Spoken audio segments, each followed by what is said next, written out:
শুনতে হবে, তুই আমার সাথে চল।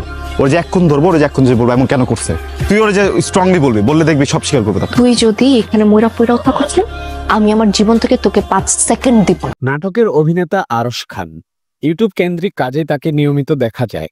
কিছুদিন আগে বাংলাদেশ টেলিভিশনের প্যাকেজ প্রিভিউ কমিটি গঠিত হয়। 15 সদস্যের এই কমিটিতে নাম ছিল এই অভিনেতার। কমিটির তালিকা প্রকাশের পর এক মিশ্র প্রতিক্রিয়া দেখা দেয়। বিষয়টি নিয়ে বিতর্ক সৃষ্টি হলে কমিটি থেকে স্বেচ্ছায় সরে দাঁড়ান এই অভিনেতা। এ প্রসঙ্গে আরশ খান বলেন, বর্তমান প্রেক্ষাপটে আমার পদত্যাগ করাটাই সবচেয়ে বড় দায়িত্ব বলে মনে করছি। শিল্পীর পর আমার আরও একটা বড় পরিচয়, আমি আমজনতা। আমার শক্তি এবং সাহসের উৎস এটাই। আমাকে দেওয়া সম্মান বা সদস্যপদের জন্য এখনো যোগ্য হয়ে উঠতে পারিনি। শিখছি, আরও শিখতে চাই। আমি খুব বেশি উপকৃত হব আমার সদস্যপদ বাতিল করে আমার অগ্রজ কোনো যোগ্য ব্যক্তিকে তা প্রদান করা হলে। কথা দিচ্ছি, আমার দেশ এবং দেশের মানুষের জন্য সবসময় নিয়োজিত থাকব।